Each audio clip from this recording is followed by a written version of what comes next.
Hello, everybody, and welcome to Box Seat Banter. I'm your host, Billy Ballas, a baseball coach, a season ticket holder, love watching, talking everything about baseball. And today I am joined by Andrew Gardner from the Gone Bridge podcast, a Red Sox podcast, bringing you all sorts of Red Sox discussion as well as discussion throughout MLB. Andrew, welcome to the show. Thank you. Very excited to be here. Should be a good time. And I'm ready to talk some baseball. Yeah, we are broadcasting from inside the Green Monster here at Fenway Park as we talk about the Red Sox today. And, Andrew, as we look back at the past quarter century, there is a lot to discuss about the Red Sox. Yeah, there certainly is. I mean, they've had some voids there in the middle of the 1900s where, obviously they had that 84-year drought. But, even then, there were some notable players, but the past 25 years has been nothing short of special. Yeah, and going all the way back, they were founded as one of the charter American League teams in 1901.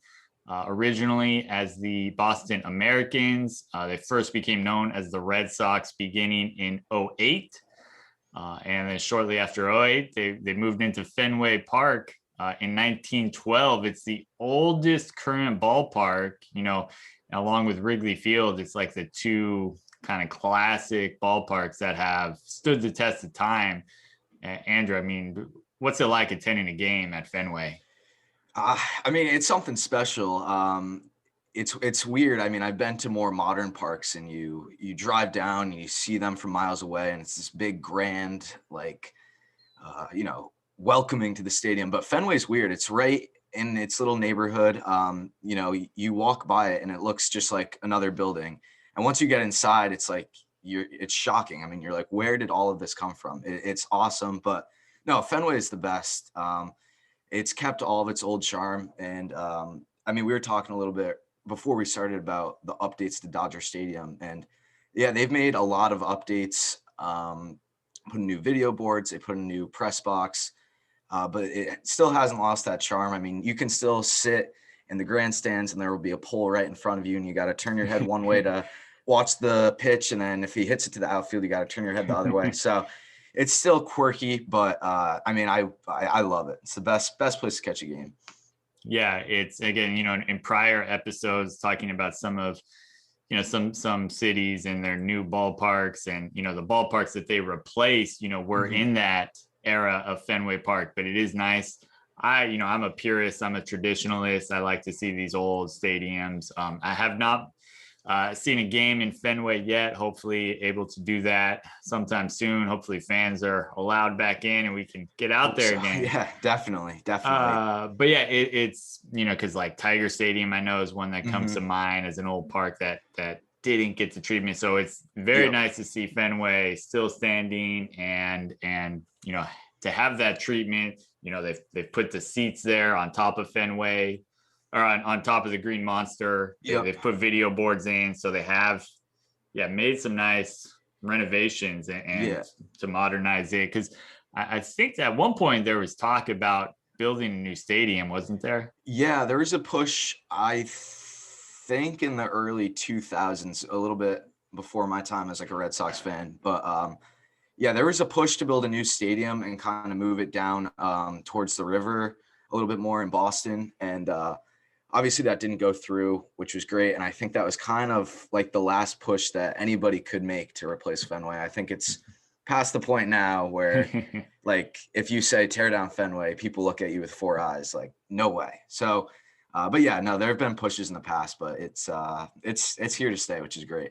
Yeah, it's it's got to be like a national monument or something like that. Yeah, exactly. And so the Red Sox have had a lot of success in Fenway recently. In the past quarter century, they've won a handful of AL East titles in 95, 07, 2013, 2016, 17, and 18. They've also won several wild cards, 98 and 99, then three in a row, 03, 04, 05, and then a couple in a row, 08 and 09. So, that AL East has been, it's been very competitive league. And we've seen a lot of Red Sox Yankees postseason series. We don't get a lot of series with teams from the same division, especially rivals like that. I know here on the West Coast, Dodgers Giants is a huge rivalry, but like they've never played in the postseason, whereas the Red Sox and Yankees, it's been a common occurrence, seems like. Yeah, since so I'm trying to think. They played in '04, obviously that was the comeback, and then 03 as well.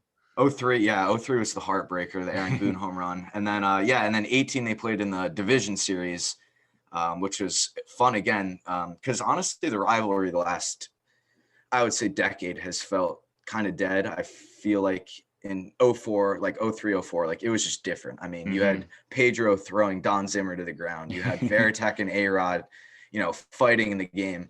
And I mean, that it's kind of gone by the wayside, but 2018 was like a great breath of fresh air to like actually see the teams like hate each other, like CC coming at the team and getting mad at them for this and that. Like it was awesome. I love that cutthroat type of baseball because it gets too boring some days now. And I love that. But they've had some great series in the past. Yeah.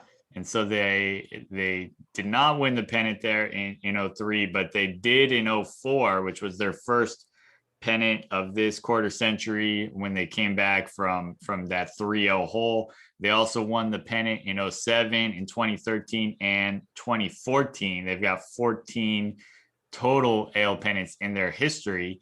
And all 4 of those years, they won the World Series. So they've got 4 World Series total in this quarter century period: '04, '07, 2013, and 2018. And they've got 9 total. The other 5 were all 1918 and before. As we know that they had the curse of the Bambino hanging over their head for that long time. Yeah, that was tough. I really feel bad for like my grandparents who were Red Sox fans, and they didn't see World Series until they were in their 60s or 70s. I mean, it was brutal. And I've been really lucky. I don't take it for granted. And I mean, I can see the next couple of years might be tough for the team, but I mean, it's just been incredible watching some of these runs. I've been so excited and so lucky to see all of them. Yeah, you're young. You're in college. So how old are you now? I'm 19. So, I mean, I'm right. I mean, I would have been 3 in '04. So I don't remember '04, but '07 was like right when I started getting into it. And then 13 and 18 were just like, I mean, perfect. And I mean, even then there's been some good years mixed in there, like 16 and 17, they were good, but the Red Sox seem to either be really, really good or really, really bad, never in the middle. Yeah, you've been spoiled. So, you have not had to live through that long drought. And then soon as, before you can even remember, they won a World Series title. Yeah, exactly. And that's kind of just the way I look at it now. And I mean, I have a feeling that they might be going into a little drought now, but that's okay. You gotta relish what you can. But they've been incredibly successful. And they've with that success, they've had a lot of great players. Some of the retired numbers: number 1 is retired for Bobby Doerr, number 4 for Joe Cronin, 6 for Johnny Pesky, and the right field foul pole named after him, Pesky's pole. Number 8 retired for Yastrzemski, for a while the last Triple Crown winner there. Number 9, of course, retired for the great Ted Williams. 14 retired for Jim Rice. 26 for Wade Boggs. 27 for Carlton Fisk.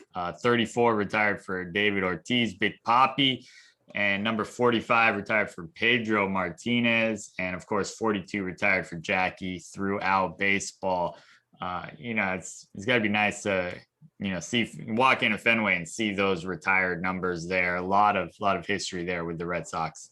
Yeah, there definitely are. And the last couple of years, they've been a lot more, I wouldn't say forgiving. I don't really know what the right word would be. Like giving out the retired numbers, because in the past the old owners were very strict. Like you had to get into the Hall of Fame. If you didn't get into the Hall of Fame, your number was not getting retired. And they've changed that. I mean, David Ortiz's number was retired the year after he retired. You know, Pedro was retired, I think, before he got into the Hall of Fame. Wade Boggs, I don't believe is in the Hall of Fame, I but think he is. Is he? I Yeah, can't remember. But they've been retiring them more frequently now, which I really like to see. And even the Red Sox kind of have this weird thing where even if your number isn't retired and you're like good enough, they still won't give it out. So like Manny's number 24 hasn't been worn since he was on the team.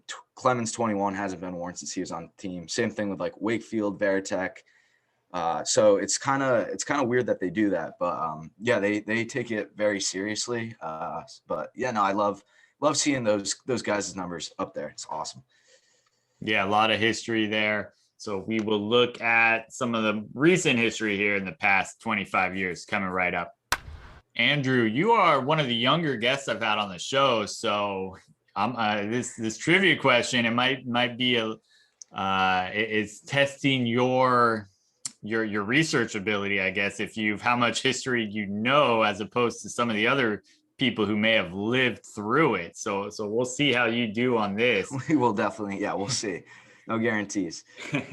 Now, last week on the show, we talked about the Blue Jays, and the trivia question was, who are the 3 Toronto Blue Jays in their history to have hit for the cycle? And Andrew, do you have a guess? Can you name any of those guys before I give the answer? You know, I'm going to say that Donaldson might have had one of them. Okay. No, honestly, I don't know. I'll let you rip those off. I don't know. I feel like maybe Tulowitzki too. I don't know. Yeah, that's I mean, it's tough because it's such a random thing. You know, a great player can do it, and then it could be a no-name guy. Exactly. And Tom Dakers, who was the guest last week for the Blue Jays, actually, he got all 3 correct. Wow. It was Kelly Gruber, Jeff Fry, then most recently Cavan Biggio. Wow. All right. I didn't know that. Actually, I do remember Biggio doing that. I think that was last year or the year before. Mm-hmm. But I'm going to be honest, I have not even heard of those other 2 guys. Yeah. And so that brings us to this week's question about the Red Sox. So when they won the World Series there in 2004 to end that long drought, who was the winning pitcher to win the deciding game in the division series? Who was the winning pitcher to win the deciding game in the ALCS? And who won the decisive game in the World Series? And listeners, again, if you want to chime in, throw your guests out there, you can do so on social media at Boxy Banter on both Twitter and Instagram. So right. Do you have a guess on those winning pitchers? I think that Derek Lowe was either the championship or the World Series. I feel like he was one of them. Although the division series, I mean, I guess I'll go Pedro for that one. That's a tough question. I'm going to go Pedro, and then I'm trying to think who pitched in Game 7 against the Yankees. I think it was, might have been Lowe, and then I'll say Lowe for the championship and the World Series. Okay. So Pedro, Lowe. Okay. I won't say which ones you got right. I will say, though, that you got 2 out of 3 correct, which is pretty impressive when you weren't there to remember it as such a young child. Yeah. I mean, honestly, I don't have any recollection from 2004, but I remember that. Yeah, one of them. I mean, I don't know which one I got right, but yeah, I'll take it. And the Red Sox have been owned by the Yankees for a long time. Tom Yawkey from 33 to 76. Then when he passed, his wife Jean owned the team through 1992. They sold the team to John Harrington and the JRY Trust, who owned the team from 92 to 01. And then it was sold to John Henry and the Fenway Sports Group, who've owned the team since '01. And they actually recently just got a new investor. LeBron James is a minority investor in that ownership group. So how has ownership done, do you think? Do you have any opinions on these owners? Well, first of all, LeBron coming in was quite the surprise. I mean, I don't think I expected that at all. That was an interesting headline. But no, overall, I feel like people gripe about them a little bit too much, and they've came in and they have wanted to spend money. I mean, most of the time it hasn't worked out. I mean, you look at guys like Pablo Sandoval and Carl Crawford, Hanley. Some of these contracts that they've thrown out has screwed the team over. However, they've been lucky enough to, win some championships too. And if owners can come in and win more than one championship, I don't think you can say many negative things about them. I'm a little bit nervous right now in the direction they're going towards because they seem a lot more timid to spend money. And they brought in Chaim Bloom to make more of these value moves, kind of like he did in Tampa Bay. But listen, if that works, that works. I don't care who's on the roster. If we can win, we win. But overall, I would give them 2 thumbs up. John Henry's been great. He's been very involved in the team. So I don't really have anything negative to say about them.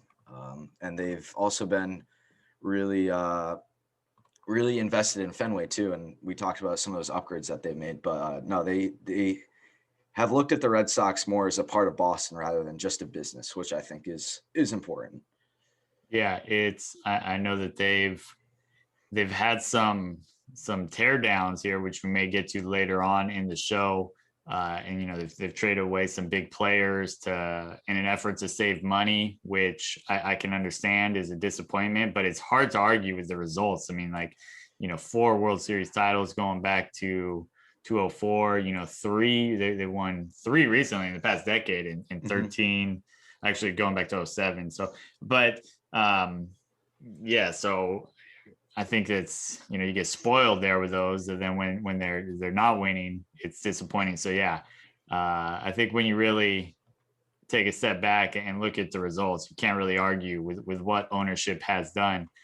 And then the GMs who they've had in charge there, Dan Duquette from '94 to '02, long run there. Then Theo Epstein, '02 to '05. And then again from '06 to 2011, he took a break there in '05, and Ben Cherington and Jed Hoyer were at the helm. Then after Theo left in 2011, it was Ben Cherington again from 2011 and 2015. Dave Dombrowski was the president of baseball operations from 2015 to 2019.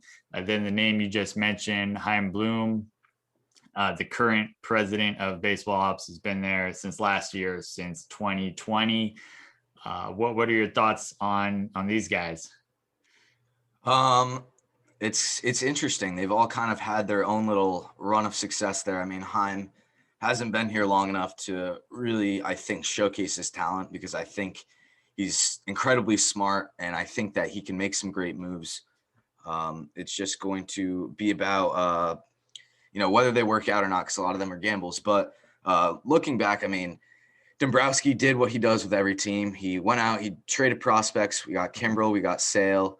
We gave up Mancada, but won a World Series, so can't complain there. Cherington was good as well. He put together that 2013 team of underdogs. And then, Theo is just probably one of the best baseball minds ever. I mean, he broke the curse for the Red Sox and the Cubs, which no one could solve for 100 years.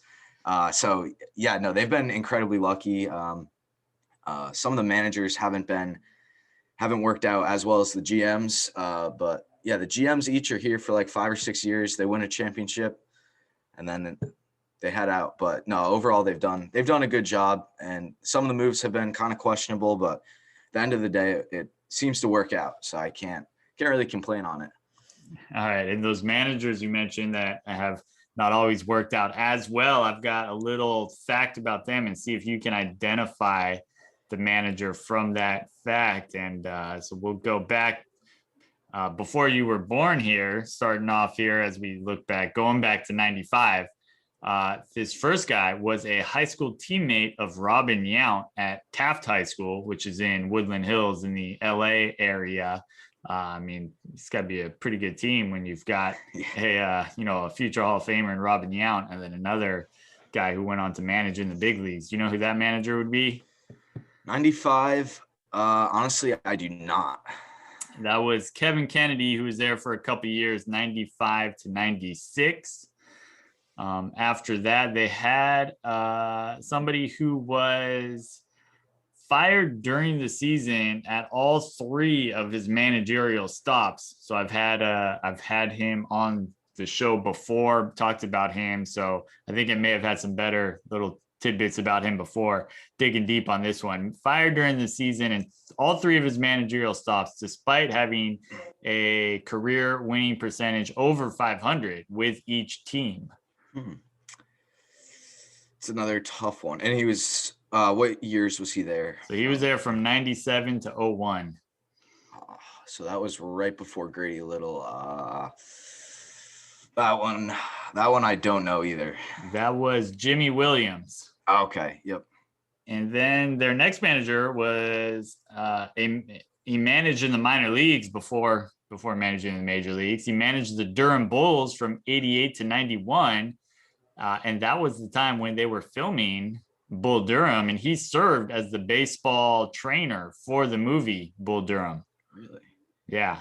And so he was there he was the manager there from 02 to 03. So that was Grady Little. Yep. So that was love Bull Durham. I thought that was interesting about Grady Little. Yeah, I didn't know that. That's an interesting fact. That's a great movie too. Yeah. Then their next manager managed the team to end the curse of the Bambino, and he's the first manager in history to start 8-0 in the World Series. It's Tito, the best. I still feel bad about how things ended with him in Boston. I think he kind of got the short end of the stick for a team that just fell apart at the end of the year. But no, Tito was the best. Just as awesome as they come. Him and Pedroia were like the best duo. I loved watching them. But that was Francona. Yeah, so Terry Francona managed there from 04 to 2011, winning the World Series there in his first year in 04, then again in 07. Then after he left, they had a short stint with someone who is currently the athletic director at Sacred Heart University, and he's also married to Ralph Branca's daughter, Mary. Ralph Branca, the pitcher for the Brooklyn Dodgers, who gave up the famous shot heard around the world to Bobby Thompson. Yeah, that's Bobby Valentine. Bobby Valentine, man, he's a nice guy. I've talked to him a few times, and he just didn't work out with the Red Sox. He came in, I think he was a little bit too hot on what he thought he could do, and it just didn't work out. Actually, a couple weeks ago, we interviewed one of the Red Sox former top prospects when he was the manager, and he was just talking about how some of his spring training drills were so crazy. He was like, why are we doing this at a major league level? He said that he would have David Ortiz hitting like fungo grounders to the minor leaguers. He was like, why is David Ortiz doing this? But that was Bobby Valentine. That was 2012 was quite the year, and quite the forgettable one. I mean, he's had success elsewhere, so yep. clearly not the right fit at the right time there for the Red Sox in 2012. So just 1 year for him, and then he was replaced by a manager who was involved in a rare trade of a manager. He was traded from the team that he was currently managing, along with David Carpenter, for Mike Aviles. Yeah, John Farrell. He was he was, I feel like, very up and down. 2013, I think that most people could have managed and they would have won. I thought Farrell was a good manager, but after that point, he kind of lost control of the team in like 16, 17. But no, he was awesome, and he was a candidate to come in and manage the team for a while. He was the pitching coach, I think, like 2008 or 9 to 11, then went to the Blue Jays. But Yeah, overall, I like John Farrell. I thought, but just by the end of it, his time had just kind of run out in Boston. And so I know that recently in spring training, there was a I think 22 pitch at bat that resulted in a walk, which is very impressive. Mm-hmm. But this manager, as a player, had an 18 pitch at bat, one where he had 14 straight foul balls. And on the 18th pitch of the at bat, he homered. My man, AC, Alex Cora. Yeah, I mean, I feel like, I mean, obviously he gets caught up in not caught up. He did what he did with the Astros. That's the bottom line. And I don't stand by what the Astros did at all. But I do think that Alex Cora is a good manager who deserves a second chance. And he showed in 2018 that, he could really captivate a great group of guys. And I'm really, really excited that he's back. I think that it's going to help some of our younger players like Bogarts and Devers a lot. But yeah, that was Alex Cora. He was a good player. Played for the Dodgers too, correct? Right. Yeah, that home run, that 18 pitch at bat home run was with the Dodgers. I think back in like 04, I want to say. Yeah, sometime around that. I remember that. I've seen that at bat. It was just insane. Any of those long at bats, I mean, it gets more fun by the pitch. Yeah. And so Cora managed the team in 18 and 19. So all three, Francona, Farrell, and Cora, won the World Series in their first year with the team. And then Cora was suspended for the 2020 year. And I think the Red Sox, they fired him, I think, before the suspension officially came out. Yeah, there was like that day there where Hinch got fired, and then it kind of came out that Alex Cora had more of a role in it than a lot of people thought. And then, yeah, the team fired him. And then I think a week or two later, the punishments were handed out. But honestly, it worked out really well that, Ron Roenicke was going to retire after the 2019 season. And although 2020 was a complete disaster, Roenicke, I give a lot of credit to for basically just coming in, filling the spot for a year and being like, hey, like, I'll just do this. Because it would have been weird had they hired like some new young gun who's trying to prove himself. I don't think they could bring back Alex Cora then. So it kind of worked out well in that sense. Yeah, Roenicke, he's been a kind of baseball lifer there as a bench coach, third base coach, had a lot of coaching jobs and had some interim managing jobs as well. And yeah, I mean, if they're going to have that stopgap there, that makes a lot of sense. Yep. Then Cora, after his suspension was up, they rehired him. So Alex Cora back there at the helm for 2021. So I know you shared your thoughts on Cora there and Farrell, Valentine. Were there any other thoughts on any of these managers that you wanted to share? Not really. I mean, I think that it's just kind of interesting how the managers have kind of lined up with the GMs. I mean, it's kind of like Cora and Dombrowski were there for a little bit, and Farrell and Sherrington, and they all kind of have their runs, and then they bring in a new group.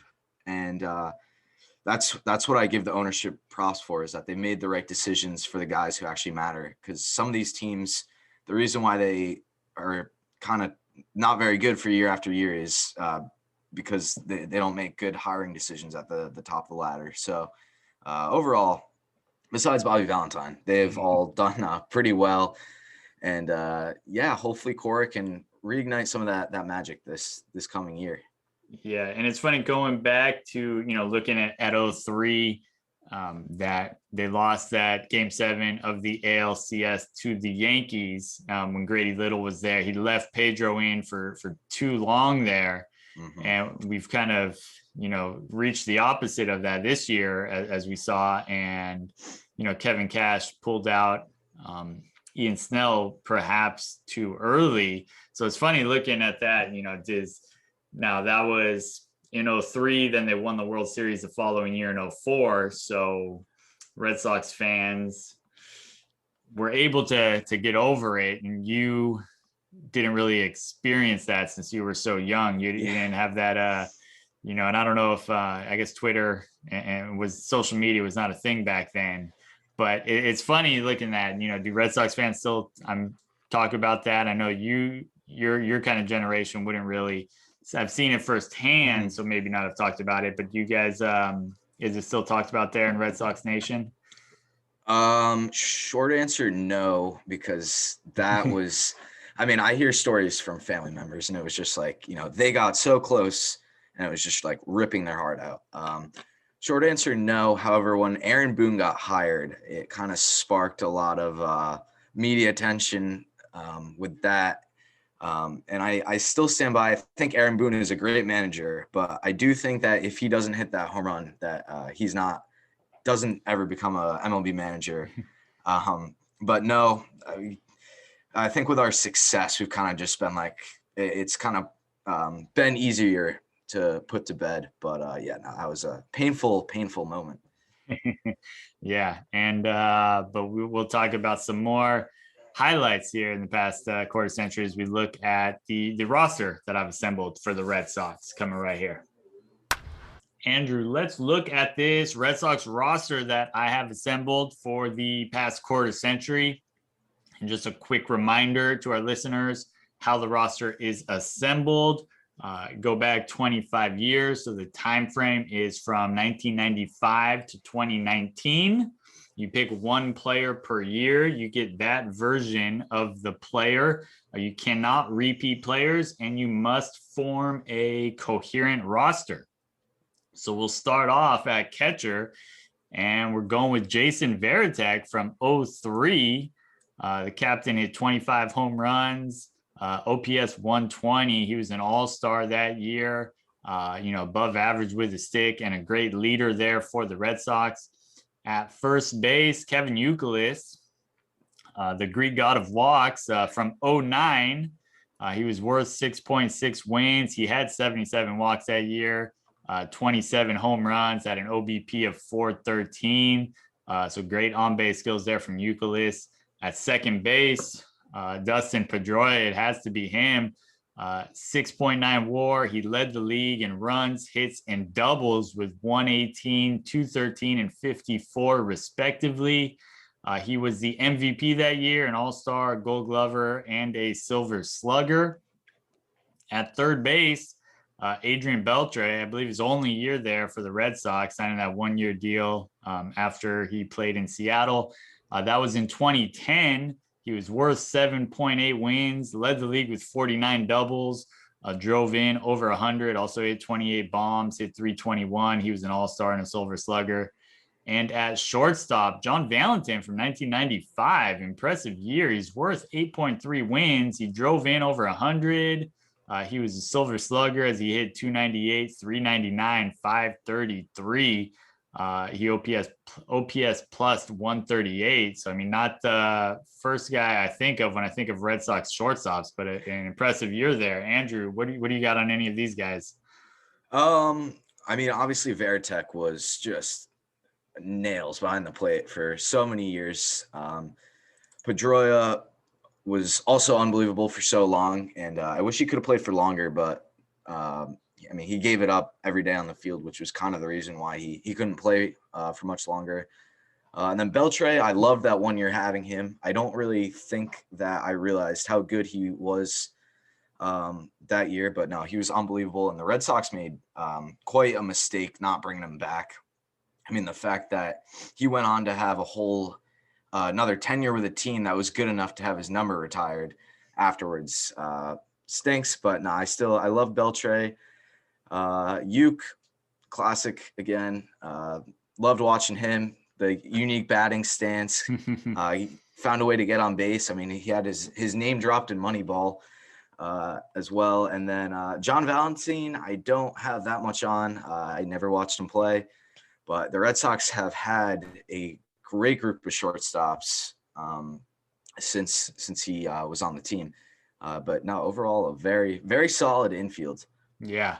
And then in the outfield, in left field, we got Manny Ramirez. I got his 05 year. He was only worth 4.4 wins as his defense detracted from his value, but he hit 45 bombs, drove in 144, 30 doubles, triple slash of 292, 388, 594. Good for an OPS of 982, OPS plus of 153. So he could certainly swing it. Jacoby Ellsbury in center, worth 8.3 wins, had a ton of plate appearances there. I'm assuming leading off for the Red Sox, led the league in plate appearances, hit 321, 32 bombs, drove in over 100. And in right field, we've got the MVP year of Mookie Betts. He was worth 10.6 wins, led the league in runs with 129. Average, he had 346, led the league in slugging at 640. His OPS plus was 186. He hit 32 bombs. He swiped 30 bags. Ellsbury also stole 39 bags. Valentin and Pedroia each could steal your bag as well, as they stole 20 bases. And then rounding out the starting lineup, David Ortiz, Big Boppy, of course, is going to be the choice at DH. I got him in 07. He was worth 6.4 wins, led the league in walks with 111 and in on-base percentage of 445. He hit 35 bombs, 52 doubles, drove in 117. And I mean, we continue with the impressive names here in the outfield, don't we, Andrew? Yeah, the outfield is just as good as the infield, if not better. Yeah, I mean, Manny was Manny. He was just a force at the plate. I mean, he just every day swatting balls at the Green Monster. Even had one, I remember, that went onto the Mass Pike, which is a good distance past the Green Monster over the parking garage. And then, yeah, Ellsbury in 2011 doesn't get talked about enough. I mean, it was an MVP caliber year. I don't know if he was taking the juice that year, because he could not hit for power any other year. And then that year he was able to stay healthy, which he also could never do, and also rake. But yeah, that year was impressive for Jacoby. And then, I mean, Mookie Betts, he was my favorite player. I saw his first game as a Red Sox in person, and I saw his last game as a Red Sox in person, and it was just painful. I knew they were going to trade him. And I mean, you being a Dodgers fan, you're so lucky that you get to see him for the next 12 years. But yeah, 2018 was such a special group. And yeah, that's one thing that I'm a little annoyed about, is just how that group was abandoned so quickly. But yeah, Mookie was just the best. I loved Mookie. Yeah. And then Ortiz too. I mean, Ortiz, not much you need to say about him. I mean, he was the best player I've seen in my lifetime for the Red Sox, and easily the most clutch player ever. Mm-hmm. And I mean, in 2013, I think that as a whole, the team between the Championship Series and the World Series hit possibly less than 200. Like, no one was swinging the bat well. And in the World Series, Ortiz hit almost 800 and just carried the team on his back. I mean, he had that grand slam against the Tigers, tie the game when they were down 5-1. Mm-hmm. He had, I think, 2 home runs in the World Series. And I mean, it was just every time he got up to the plate, it was just must-watch TV, because you knew that something big might happen. Yeah, and circling back to Mookie, before I get to the bench, I will say that as a Dodger fan, you know, I wasn't watching Mookie play every day in Boston. I knew he was, you know, kind of like regarded as the consensus number 2 best player in baseball. Yep. I knew he was good, but after watching him every day in 2020, I was blown away by how good he is, and how many ways he impacts a game, and how he just does everything so well. He's incredible. I mean, he's a smaller guy too, but the power that he produces, I mean, always surprises me. He's got probably some of the fastest hands I've ever seen in the game. I mean, just that inside fastball, he gets around on it so quickly. And then, I mean, obviously the speed too, which benefits him on the bases, in the outfield. He's got a Gold Glove. Actually, I think multiple of them. And then obviously his MVP award. And yeah, I wish the Red Sox had paid him. I'm not going to get it. It's a whole discussion of whether I think it was worth it or not, which I don't want to get into, but it still hurts seeing him in another uniform, because, I mean, he was homegrown, and yeah, seeing him play every day, he was like Ortiz.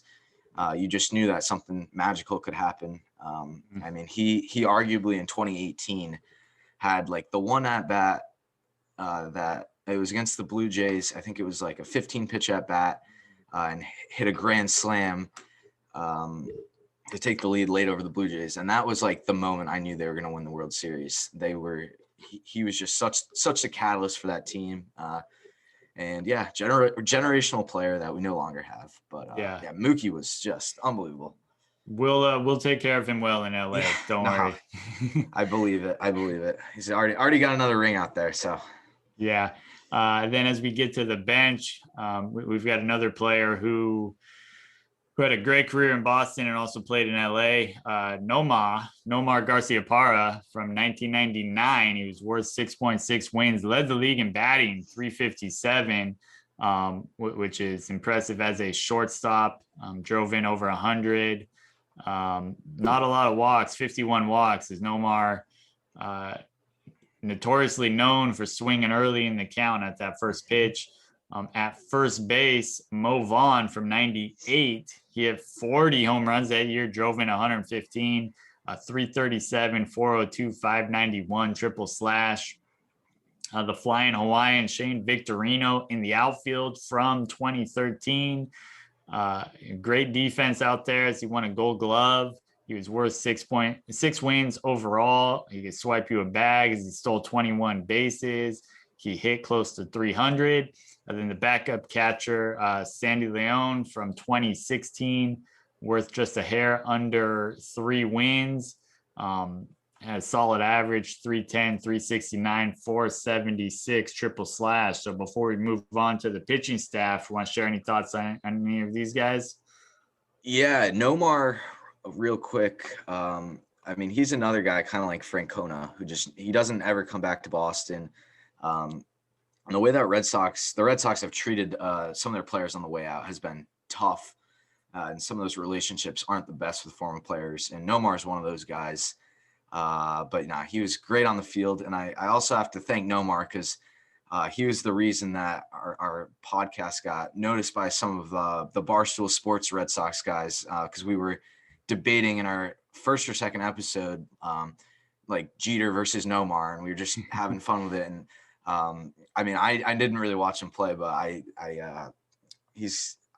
am thankful for him for that as well, even though he had nothing to do to contribute with it. Mo Vaughn, not much to say on him. Didn't really watch him, but I mean, he was kind of like the Big Papi before Big Papi. Very similar swings. And then, Shane Victorino, I forgot how good of a season he had in 2013. I loved watching him play too. He's a little bit shaky in the outfield that year, but he could hit. He was up at the top of that lineup for most of the year. And then Sandy was Sandy. I mean, I liked him. He was a good catcher. Kind of came out of nowhere and had a good year that year. And other than that, one year he wasn't very good at swinging the bat. But I like Sandy. All right, then we've got some impressive names and seasons here. As we get to the pitching staff, we'll start off with Roger Clemens in his 1996 season. His win-loss record was not great, and his ERA, when you compare it to some of these other ones, was also not great, but the era was slightly different. He went 10-13 with a 3.63 ERA.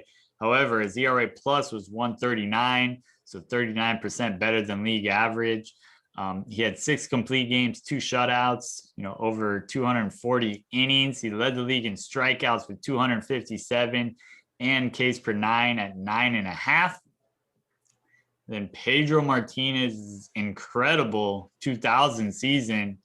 He was a Cy Young Award winner as he was worth 11.7 wins, went 18-6 with a league-leading 1.74 ERA. That's in the heart of the steroid era. 7 complete games. His 4 shutouts led the league. He had 284 strikeouts, which led the league. Only walked 32 in 217 innings. Led the league in ERA plus, FIP, WHIP, hits per 9, home runs per 9, strikeouts per 9, and strikeouts to walk. 291 ERA plus, which is unreal. His FIP 217, WHIP of 0.737, just 5.3 hits per 9. Gave up 0.7 home runs per 9, 11.8 Ks per 9.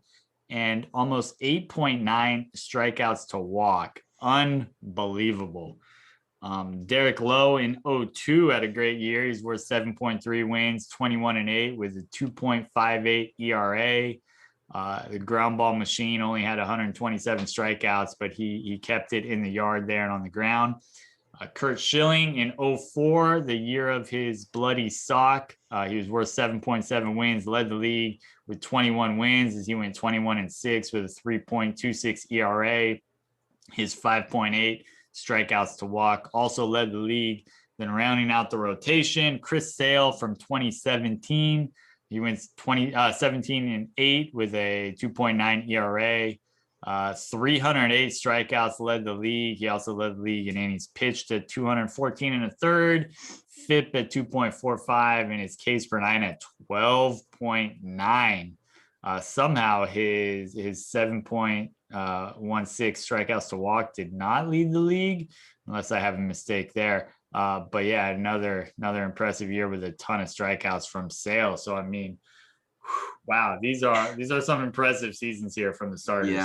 Yeah, no, I mean the Red Sox have just had probably one of the most dominant collection of starting pitchers in the past 25 years. I mean, Chris Sale, I feel like is the one who I would speak on the most, just because I've seen him play the most, and it was Chris Sale. I think to me, besides maybe when Lester was on the team, has been one of the only guys where I like when he was pitching, I like really needed to watch and would almost look forward to watching the Red Sox pitch. Cause I mean, I think everybody loves watching their team hit rather than pitch. But when Chris Sale was on the mound, I mean, it was must watch TV. It was how many strikeouts can he get to? It felt like he had a chance to throw a no hitter every night in like 17 and 18. And then I'll briefly touch on, I mean, Pedro, the thing is that 2000 and 99 are like interchangeably amazing. Right. And like, as you said, with the steroid era, the fact that he was putting up these numbers then is crazy. And I think the one moment that just showcases at the best was in the 99 All-Star game when right. You know, he came in, started at Fenway. They had the whole ceremony for Ted Williams and just electric atmosphere. And he comes in and mows down 5 All-Stars and six batters, and won the All-Star game MVP. But yeah, people don't really talk too much about. I mean, 2004 it was Pedro and Schilling, but then they also had Lowe there, who was not a lot of strikeouts, but he got the job done. And then Clemens, I mean, his tenure with the Red Sox just like clipped that back end of the 25-year part. But I mean, he was just about as dominant as they came. Whether or not he took steroids, who knows? But I mean, listen, his numbers sure speak for themselves. Yeah, great. Lot of great choices there in the starting rotation. And as we get to the pen, I'll start off with a swingman, actually. Somebody who this year in 01, he came out of the pen and also started several games. Tim Wakefield, the knuckleballer. I don't feel like a Red Sox roster would be complete without him. So in 01, he was worth 2.8 wins. He had 17 starts, also came out of the bullpen almost 30 times. 168 and 2/3 innings, led the league in 18 hit batters, as that knuckleball can flutter all over the place. Scott Atchison from 2012 went 2-1 out of the pen with a 1.58 ERA. Andrew Miller in 2014, this was actually before he was traded to the Orioles that year. He was worth just about 1 win, 2.34 ERA there. 69 strikeouts in 42 1/3 innings there for the big lefty. Koji Uehara from 2015, 2-4, 2.23 ERA, 25 saves there for the Red Sox. He struck out 47 batters in 40 1/3 innings. Brandon Workman from 2019, 10-1 out of the pen. Wow, ton of vulture wins there. 1.88 ERA, 16 saves, and he struck out 104 in 71 2/3 innings. Always impressive when those relievers get to 100 strikeouts. So, Miller, Uehara, and Workman all with big K numbers out of the pen. Butch Henry, the lefty, in 97, he was worth 1.5 wins. He went 7-3 with an ERA at 3.5. Then rounding out the bullpen, Jonathan Papelbon from 06 as a reliever. Somehow he was able to accumulate 5 wins above replacement there, as he went 4-2 with a .92 ERA, saved 35 games. Struck out 75 batters in 68 1/3 innings. Thoughts on these relievers here? Yeah, I mean, I think the bullpen has easily been the Red Sox weakest link these last 25 years. But I mean, there's still a great group of guys here. And although some of them didn't have like the best careers, I mean, there's still a good individual years to choose from as we got here. I mean, Wakefield was just he was interesting. I mean, he was on the team for forever, and it was like when he came in, you never knew what you were going to get. And the majority of his career, his ERA was well into the 4s. I mean, he was never the best pitcher, but he was a great teammate. And every so often with teams, there's just that one guy who just hangs around for 15, 20 years and does his job every day and doesn't completely stink. But no, I loved Wakefield. Atchison was he was one guy again who just had that 1 year and then he disappeared off the face of the earth. And then Andrew Miller, didn't really hit his peak with the Red Sox, still good. And Koji, I think 2013, he might've had a better year. That was the World Series closing year. And again, another guy who just came in. We didn't expect much from him. And he had a streak of I think 30 to 35 at bats where he didn't allow a single base runner.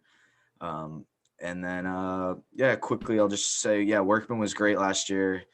And I think he's with the Cubs now. And then Papelbon, a lot of those wins, I feel like he would come in, he would get your heart rate up. You didn't know if he was going to be able to close the game. The other team would tie it, and then the Red Sox would come back in the 9th and he'd get the win or something. But no, a pretty solid group of guys, but no names besides maybe Andrew Miller who really pop out at you.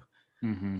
Yeah, so that's the Red Sox roster that I have assembled for the past quarter century.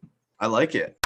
Andrew, I understand you've also put together a Red Sox roster. I did, yeah. And funny enough, we have very, very similar teams. I would say 90% of the guys are the same, and probably 80% of the years are the same. I mean, I'll just run through it quickly. I don't have the full stats up. The only thing I got pulled up for each guy is the WAR. Mm-hmm. So I have for catcher 03 Varitek with he had a 3 WAR, and then 2011, that was one pick that was different from yours, or sorry, not 2011. First base pick was different from yours. I took Adrian Gonzalez from 2011. And then second base, I took Pedroia, but I just took him in 2011. Mm-hmm. Third base, I'll get to Beltre. I have him on my bench. But I made the list a little bit more current with guys who I have watched more of. So I put Rafael Devers there, his 2019 season, who had a 5 WAR. And then shortstop, I put Nomar, who had a 7.4 WAR. And then outfield was actually the exact same, except I put Manny's year as 2002. So I had Manny, and then Ellsbury in 11, Betts in 18. And then I had Ortiz in 2006. And again, there are so many good years there. You could choose any of them, and you could make a good argument for it. I think the only 2 guys in the starting lineup that were different were first base, shortstop, and third base. And then on my bench, I have 2010 Beltre, 96 Mo Vaughn, who's another guy who just had some ridiculous seasons in the late 90s. And then my one different pick, I put 2019 Xander on there, who had a 5.9 WAR. I think he gets overshadowed a little bit, even by Red Sox fans. I forget how good he is. And then rounding out that bench, I also put Sandy Leon in as my backup catcher. Mm-hmm. All right. How about the pitching staff? The pitching staff is so I got four of the same starters. I got Pedro, but I took the 99 year. Mm-hmm. I got Clemens in 96 as well. I have Sale in 17 as well. And then I have Schilling in 04 as well. So they're same four guys. And then my different pick, instead of Derek Lowe, I took John Lester from 2010. I think he won 19 games that year. He had a 5.2 WAR. And then my bullpen, I have Brandon Workman from 2019. Tim Wakefield from 01, or was it 01 or 02? Yeah, 01. Junichi Tozawa from 2012. He had a pretty good year. And then Daniel Bard in 2010. I'm pumped that he's making a comeback with the Rockies, and I think he's gonna be their full-time closer now. And yeah, I'm super happy for him. And then my final three spots were kind of like the Red Sox last three really good closers. I threw one guy in here. I didn't know if like it had to be positional. Like I couldn't put three closers on. But I put Kimbrel in 2017, Koji in 2013, and then Papelbon in 2009. And then my extra guy was Manny Del Carmen in 2007. So yeah, a lot of same picks. Yeah, nice. It's always nice to see the, because as a Red Sox fan, you've got more knowledge. You also have a different attachment to some of the players. Yeah. I'm just kind of looking at the stats and just making decisions. Whereas you're a fan of these guys. You may have favorites. You may dislike some guys. And no, you did a good job. It was a good roster. I mean, just about what I would have put down. Yeah, it is a fun little experiment, fun to do. It can be tough, and yeah, you want to get certain guys, but it doesn't always work out that way. So there's definitely the roster is open for criticism because you're not able to get all those guys. Definitely. So if our listeners, if you want to critique or compliment the roster, you can do so. Reach out on social media. Let me know how much I screwed up on certain guys. And if you want to make your own roster, you can visit the website boxseatbanner.com. There's a link to download a template off Google Sheets where you can then make your own roster, whether you want to make one for the Red Sox or any other team. So I know, Andrew, there were some names there. John Lester, Adrian Gonzalez, Xander Bogaerts were some that popped out that you had, who I did not. Were there any other names who were not on either yours or my roster who have been some great Red Sox in the past 25 years who deserve mention, who could have been on one of these rosters? Yeah, a couple names that come to mind. I mean, JD Martinez, his 2018 season was that's right. Really good. I mean, but you can't slide him in there for Poppy. Right.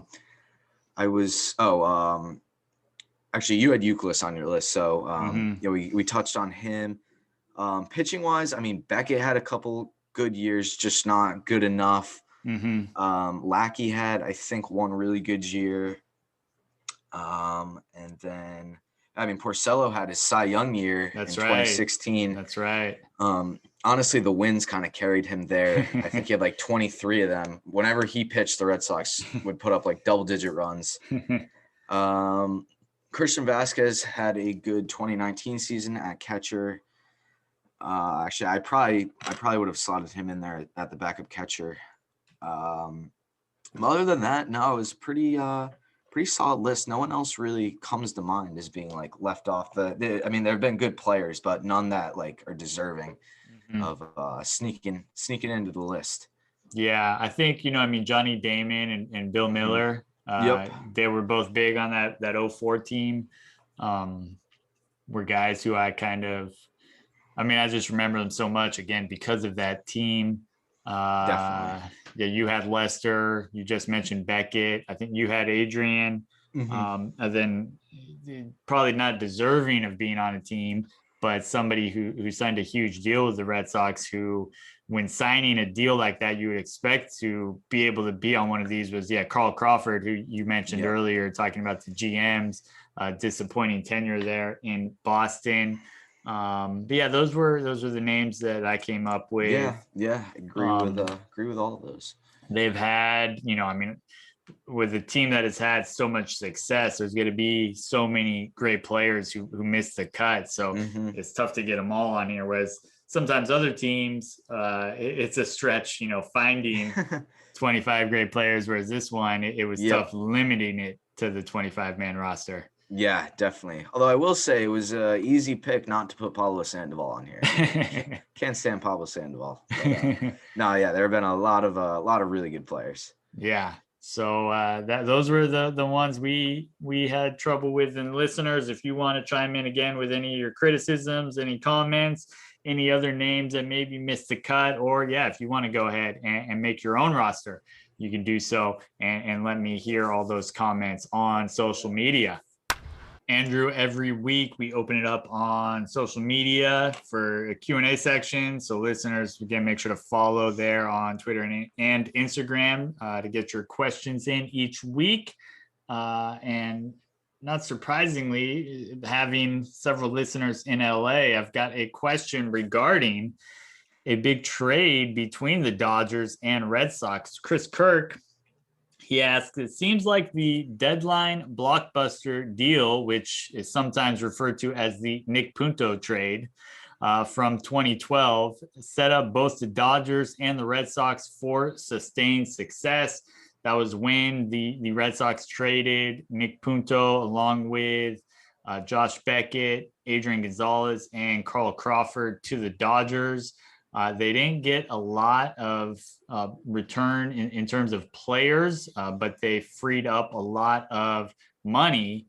And so Chris Kirk asked, do you think that's one of the most mutually beneficial trades of all time? Because, that's set up. So that was in 2012. It freed up all that money. And then the Red Sox won the World Series the following year in 2013 after finishing last in 2012. And, Adrian Gonzalez, Crawford, and Beckett were all integral members of Dodger rosters that, won the West and made playoff runs several years in a row. So go ahead. I know I cut you off there a little bit. No worries. I think that's actually a good point. I haven't really thought about how well it benefited both sides, but no other trade comes to mind that set both teams up so perfectly for the future.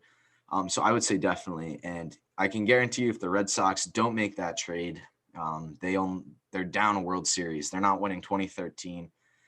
That team in 2012 was not only really bad on the field, but just the egos in the clubhouse of all of it was horrible. There were articles coming out all that year about the chicken and beer that the reporters would be going in after a loss, and everybody would be eating like fried chicken and drinking beer, and that was a big thing that got people mad, and Josh Beckett was behind that. So once we got them out of town, I think Beckett needed a new place. I think all three of them did, even though Crawford and Gonzalez had only been there for like a year and a half at that point. And Adrian Gonzalez was the one that hurt to give up, but you don't make that trade without him.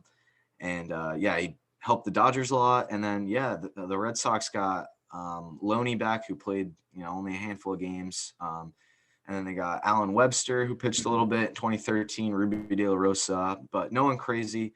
But trading those guys gave them two spots to go out and sign guys, and they got Victorino and Napoli, who were two huge guys for that 2013 team.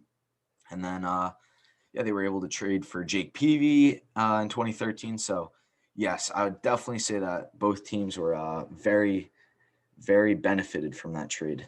Yeah, and I know, these days, especially with social media, fans are so quick to react when there's a trade, like, oh, who won the trade? Who won the trade? When really the teams make the trade to benefit both sides. So Definitely. they both want to win the trade. Exactly. And yeah, I mean, sometimes it doesn't work out that way. Sometimes you trade I don't want to bring up I guess I'll bring up a bad one for both the Dodgers and the Red Sox. The Red Sox, I believe they traded away Jeff Bagwell when he was a prospect, and the Yep. Dodgers notoriously traded away Pedro Martinez. So they've both been on the losing ends of trades like that. But Hmm. the goal is to benefit both teams. But that's mentioning those two trades is far from the case, as it always is. So yeah, I think it's fairly rare to see it benefit both sides, and it's also interesting as we discuss Dodgers Red Sox trades, how often the two teams have linked up recently on blockbuster deals. I mean, has there been a pair of teams that have been so common in trading superstars to each other? I can't think of one, and I think it just has to do with the Red Sox and the Dodgers both having huge markets, and if you're Mm-hmm. going to trade those superstar players, it really cuts your list down to maybe a handful of teams. Probably the Dodgers and the Yankees and Cardinals, maybe the Mets. Mm-hmm. Yeah, that's a Um, great point. so and the Red Sox aren't going to trade Mookie Betts to the Yankees. They're going to send him to the National League somewhere. So that basically just cuts it down to basically the Cardinals, Mets, Dodgers, and maybe the Phillies or one other team who goes out and spends some money. But yeah, I think they just do it mostly because of their market size. And yeah, he's not going to be can't really trade him to like Arizona or something because they just don't really have the money to do that. But yeah, they've been involved in a ton of deals the last couple of years. Not even like small ones. I mean, Yes. huge, So huge. that the first one that I remember was the Manny trade. Mm-hmm. Manny had Manny was being Manny and wore out his welcome in Boston, and then he Yep. came to LA, was rejuvenated. But that trade seemed to work out for both teams. And then then this trade in 2012, then most recently, the trade with Mookie Betts, which I understand as a fan, it hurts to trade away a player of that ability, and also just of his character and what he Mm-hmm. brings to a table aside from his baseball playing ability. But they did get, they got some young, controllable talent back in Verdugo and Jeter Downs. And they also get some financial flexibility, which as a fan is not what you want to hear. You want to see those owners spend the money, right? It's not our Mm-hmm. money. Exactly. That's how I feel about it. But yeah, so it is interesting to see these teams link up so often. I mean, has there been? I mean, what other big trades have there been between teams? I mean, you rarely see. I guess Yeah. Lindor got traded this year, but you rarely see those players get traded. Yeah. Um, Yeah, and let alone between like the same two teams. yeah, Yeah, I mean like last couple of years the Cardinals have traded for Goldschmidt and Arenado. that's right. But big blockbuster trades, I mean nothing that really comes to mind of the same teams doing it. Mm-hmm. Yeah. And then before we finish up this segment, just circling back to that question again from Chris Kirk, the most mutually beneficial trades of all time. Like I agree with you in saying that, yes, it was. The only thing that could have really pushed it over the top is if both teams won World Series as a result of the trade, since Right. the Red Sox won that one in 2013. The Dodgers with Adrian Gonzalez fell a little short a few times, but yeah, they did win so many division titles, and he was on that pennant winning team of Yep. 2017. So yeah, very, very beneficial. I'd have to look back like through history. Has there ever been a trade that resulted in World Yeah. Series titles for both teams? But yeah, it is interesting, to look at the continued. I mean, and it's been through different GMs as well, the different trades between these two teams. Yeah, the trend has definitely stayed the same through all of them. Yeah, but I like you had a great point there in terms of the big markets and that, and so they are a natural fit there. So yeah, those were the questions and discussions that we had this week for the Boston Red Sox. So thanks for those questions. Andrew, we've talked in depth about this Red Sox roster that I have assembled. I know you assembled one as well, but when we grade it, we will just be grading my roster. I'm sure you get graded plenty enough there in college as it is, so we don't need to put you through the ringer right here. And so when we do grade it, we are grading it based on how well it would compete against similarly constructed rosters. So, Andrew, what do you think some strengths and weaknesses of this Red Sox roster are? And what letter grade would you assign it? And I know that I have the advantage of having my spreadsheet with all the rosters and numbers to compare it to, but you can kind of hypothesize on that. So what do you think? Yeah. I mean, I would say that this team is an A. I mean, I was just looking through your website with some of the other rosters, and yeah, I would have to give this team an A. I mean, you have multiple Hall of Famers on there, multiple guys who aren't in the Hall of Fame but are still really good, and I think that if every team played each other with these rosters like during a season, I think that the Red Sox, besides maybe like the Yankees and the Dodgers and those big market teams who have been good, would be right up there competing for a title. But yeah, I think they would do very, very well. I mean, just that monster of Pedro, Schilling, and Clemens. I mean, that is just scary in itself. So yeah, I think they'd be very successful. Yeah, so often when I, have a guest who's a fan of the team, they may be looking through rose-colored glasses when they grade the roster. And so I think usually I come in with a lower grade than they do, sometimes considerably lower, sometimes just, maybe a half a grade or a grade lower. But it's hard to find any nitpicks with this Red Sox roster. When I have the wars of all the rosters, and that is war it's an imperfect stat. It like every stat in itself, it's not, there's no one perfect stat, but it's a nice kind of just baseline to start the discussion with. And they do have the highest war. They have 140 war, which is the highest by a fair margin, actually. They have, excellent offense across the board, solid defense.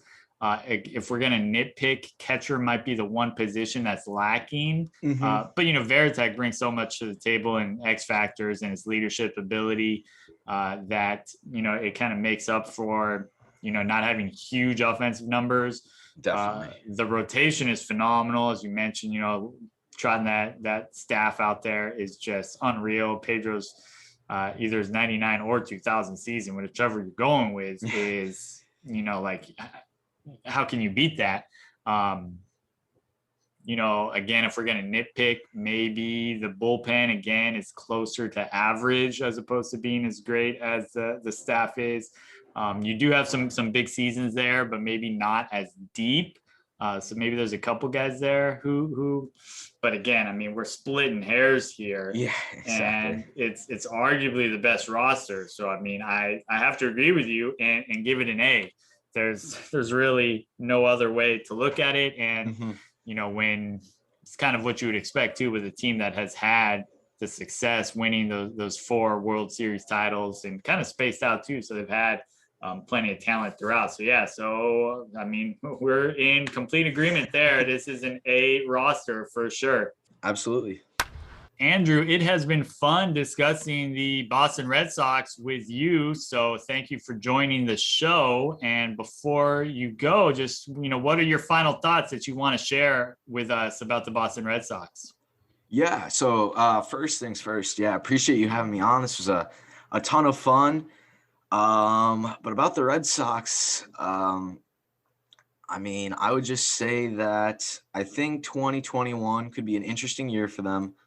I think that they might be flying under a lot of people's radars. And the years that they sometimes don't have the best roster, or some of the years that they've done really well. Examples like 2013. But I think that people just have to trust in the process. I know we're not the Philadelphia 76ers here, but trust the process this year. And I think it's going to be a good year to see which guys really have a fit on the team and which guys are kind of like not going to be good for the future. But overall, no, this was a ton of fun. Honestly made me realize how much talent the Red Sox have had in the past 25 years. And yeah, this is great. Yeah. And as I wrap up here with the Red Sox, after not winning that title in such a long time, in those 86 years, they break the curse, and they did so in a big way, winning 4 titles, which is super, super impressive, especially, when, the rosters have kind of had some turnover and they've looked different, each of their title teams. And I'm sure that the Red Sox are more than satisfied with those 4 titles, but it still can be disappointing to trade away a player like Mookie Betts and the caliber of player that he is. So there's reasons, I think, to be disappointed with how ownership has, invested and not invested and that kind of thing. But yeah, I don't think anyone complaining when you again step back and look at the results with those 4 titles. Yeah. So yeah, again, it's been fun talking Red Sox with you. And Andrew, we're, both our podcasts we're competing in the inaugural World Pod Classic Fantasy Baseball League with 14 other podcasts. So yeah, looking forward to that. We'll be competing for that. I'm excited for that. It'll got the draft coming up, I think, sometime next week. So. Yeah, I think a week from today as we record. Yeah. So and it's been cool. I've talked with a couple of the other teams in there, and it was honestly a great idea to set up. So yeah, it just it creates a little bit more rivalry, a little more face-to-face competition. So I'm really excited for it. Yeah. So again, listeners, for all your Red Sox needs and to hear their discussion on the Red Sox and throughout baseball, you can check out Andrew and the team there at the Gone Bridge podcast. You guys are on Twitter and Instagram, right? What's the handles there to follow? So we're on Instagram at Gone Bridge Podcast, and we're on Twitter at Gone Bridge. And then we're on all streaming services, Spotify, Apple. I don't know how they go out to some of these other streaming services. They just do, but you'll find it somewhere. All right, Andrew. Thanks again for joining us, and good luck to the Red Sox in 2021. This is Billy Ballas of Box Seat Banter, signing off.